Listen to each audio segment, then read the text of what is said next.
All right, well, earlier in the program, we told you about a unique tractor collection in Clay County. Yeah, there's quite a bit of pride surrounding a new library at the museum where the tractors are located.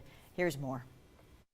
Hi, everybody. We are at the Clay County Historical Society, and I am here with Rich Hartz. And Rich has put together a library here at this museum. Can you tell us a little bit more about what this is all about? Well, being involved with the Clay Center show and everything out here, Old Trusty, we kind of felt like we have a lot of information that we could share with other people. I thought a library would be a nice addition to the Historical Society here, and so I approached them, and then they said yes, they would be interested in doing it. And some of the other members that collect, you know, John Deere's and the likes have also joined in. That's kind of what we've developed here with the shelves. Brought out a lot of magazines that some I had, some people have donated, and so we're always looking for more, you know, information, anything that people would like to see saved.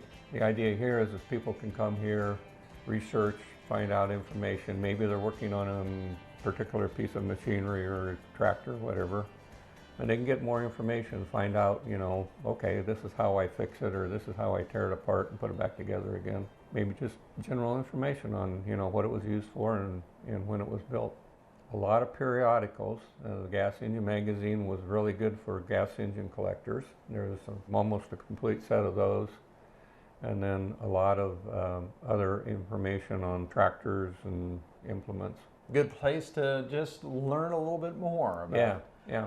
About and we've tractors. got the room here for tables and, you know, and stuff, so they can sit down and do the research and, you know, lay it all out. Thank you, Rich, for telling us about this resource here at the Clay County Historical Society.